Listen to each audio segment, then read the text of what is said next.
Matemática, 10º ano, ensino médio, são dois dos níveis abrangidos por esta aula.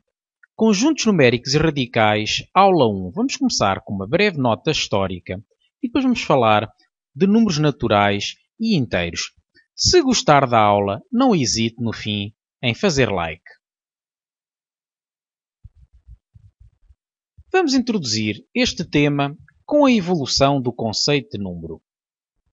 Os homens primitivos não tinham necessidade de contar porque tudo o que precisavam era obtido diretamente da natureza, desde a alimentação, os vegetais que apanhavam, os animais que caçavam, não tinham necessidade de contar, os homens primitivos. A necessidade de contar surgiu com o desenvolvimento das atividades humanas, quando as atividades de pesca e coleta de alimentos silvestres foi substituída pela atividade do solo. Nesta fase, o homem deu início à produção de alimentos, à domesticação de animais e passou a viver em casas construídas para esse efeito. Naturalmente que estas atividades implicaram uma necessidade crescente de organização na contagem dos animais do rebanho, para contabilizar as baixas causadas pelos predadores, do número de ovos produzidos pelas aves, da quantidade de legumes produzidos, etc. Portanto, naturalmente que o rebanho, quando é recolhido à noite, tem que se saber se está o mesmo número de ovelhas, por exemplo, se tem o mesmo número de ovelhas. Por caso não tenha, tem que se apurar o que é que aconteceu, porque se foi um predador que levou uma ovelha, podia voltar mais tarde, no dia a seguir, para levar outra e, portanto, é um prejuízo grande. Tinha que se contabilizar, naturalmente, o número de animais do rebanho. O mesmo se passa com o número de ovos. Para saber se as aves estão a dar mais ou menos ovos, tem que fazer a contabilização, o registro, portanto, do número de ovos. O mesmo para os legumes, naturalmente. E como é que se registavam este tipo de coisas? Há registros que remontam a cerca de 50 mil anos antes de Cristo. 50 mil anos antes de Cristo já havia registros. E como é que se sabe uma coisa destas nesta altura? Bom, encontram-se vestígios arqueológicos de pedrinhas armazenadas em sacos para contar, ou seja, se encontra um saco com um determinado número de pedras, presume-se que está relacionado com a contagem. O número de pedrinhas era igual ao número de objetos que se pretendiam contar. Também há nós em cordas, também se encontram com frequência em escavações arqueológicas nós em cordas, marcas em ossos, na madeira, portanto tracinhos na madeira a apontar, portanto a indicar contagens, marcas nas paredes e outros materiais. Portanto, esta necessidade de contar surgiu naturalmente com a evolução do homem. A evolução da linguagem permitiu as primeiras designações de número, que as primeiras designações de número aparecessem no período neolítico, 10 mil anos antes de Cristo a 3 mil anos antes de Cristo.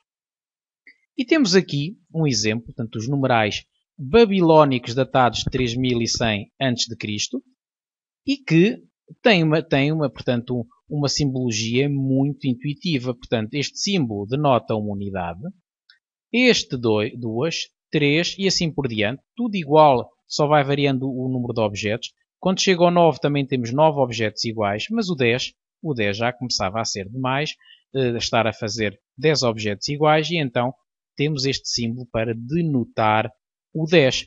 O 11 vem com naturalidade, é um 10 mais um, com um à frente que é um 11, o 12, o 13, portanto esta notação depois de criar esta regra percebe-se perfeitamente.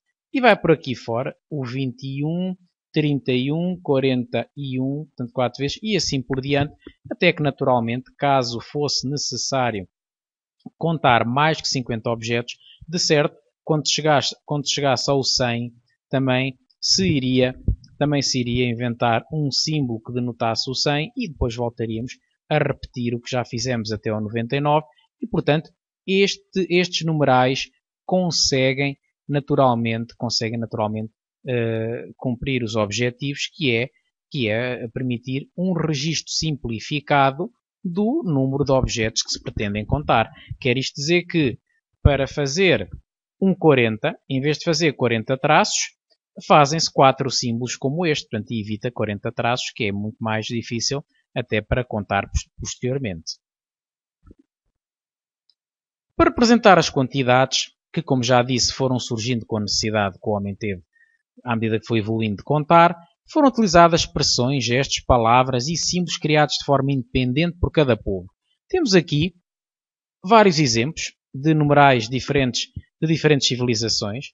Babilónio, portanto, 1, 2, 3, 4 por aqui fora, quando chega ao 10 tem este símbolo. Egípcio, os tracinhos, portanto, muito simples. Quando chega ao 10 tem este símbolo, cá está, 10. O Maia, aparecer aqui mais um símbolo está em correspondência com o 0. Portanto, faz todo sentido se os numerais surgiram para contar objetos. Contar 0 objetos não fazia sentido. Daí que os egípcios e os babilónios não tinham este numeral.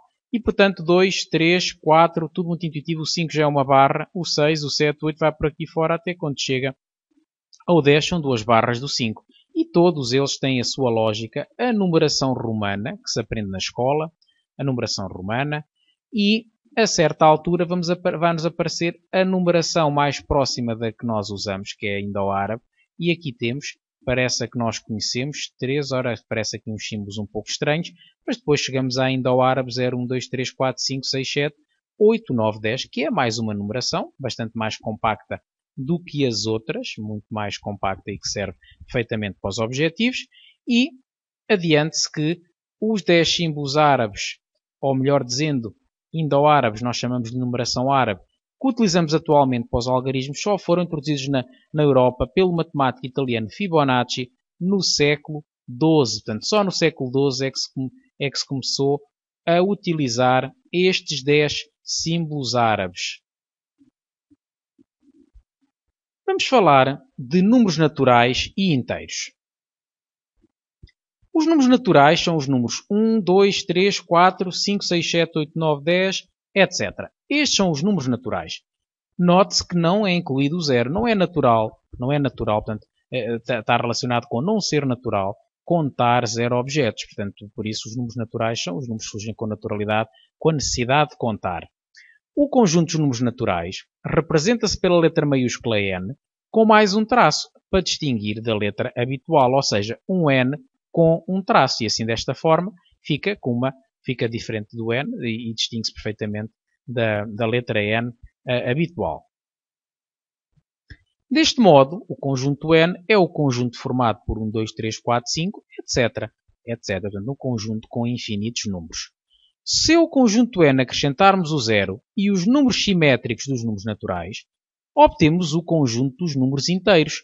Temos então que a sua representação é feita com a letra Z e Z vai ser, portanto, não só o 1, o 2, o 3, etc., como também o 0, menos 1, menos 2, menos 3, etc. Portanto, inclui números negativos e números positivos. Inclui os números naturais com sinal simétrico e inclui ainda o 0 que se acrescenta, que está precisamente na transição entre os positivos e os negativos. É habitual representarmos estes números na reta real. Temos então aqui uma reta real, portanto um eixo orientado. Temos o 0, o 1, o 2, o 3, etc. O menos 1, menos 2, menos 3, etc.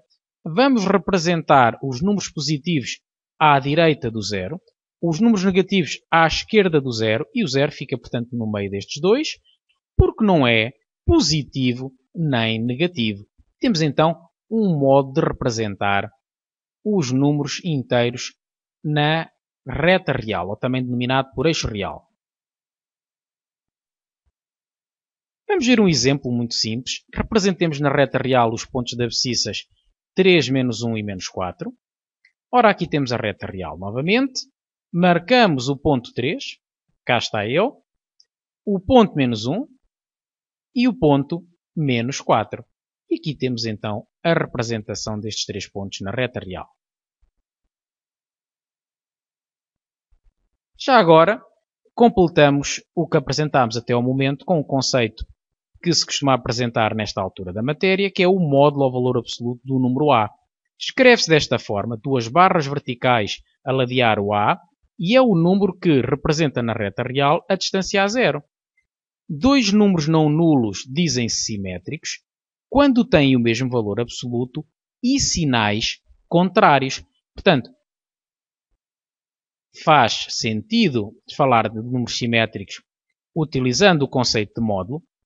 E nós temos então que os módulos de 3 menos 1 e menos 4 são módulo de 3 vai dar 3, portanto, o número positivo fica exatamente igual a ele próprio, o módulo do número positivo, e é como aqui diz, o módulo ao valor absoluto do número A, escreve-se módulo de A, e é o número que representa na reta real a distância a zero. Ora, nós estamos aqui a ver que a distância do número 3 a 0 vai ser 1, 2, 3 unidades.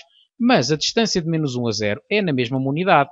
Ora, daqui a aqui vai uma unidade. Portanto, o módulo representa a distância e por isso vai ser sempre positivo ou nulo. No caso do menos 4, a distância vai ser 4. Ora, cá temos 1, 2, 3, 4. 4 unidades. Podemos pensar que para fazer o módulo de um número, fica sempre um número. O número, se tem sinal positivo, fica na mesma. E se tem sinal negativo, perde o sinal, portanto, passa a positivo. Passa, portanto, ao seu simétrico. O simétrico menos 4 é o 4. Portanto, são números que têm o mesmo valor absoluto e sinais contrários. Quer o 4, quer o menos 4 têm módulos iguais, no entanto, os sinais são contrários. Cá está, os simétricos de 3, menos 1 e menos 4 vão ser menos 3, 1 e 4. Portanto, são números que têm o mesmo módulo e sinais contrários. É a altura de agora praticar estes conceitos. Muito simples. Espera-vos uma parte de uma ficha que é a ficha de conjuntos numéricos e radicais aula 1. Uma parte muito simples, só para consolidar a matéria.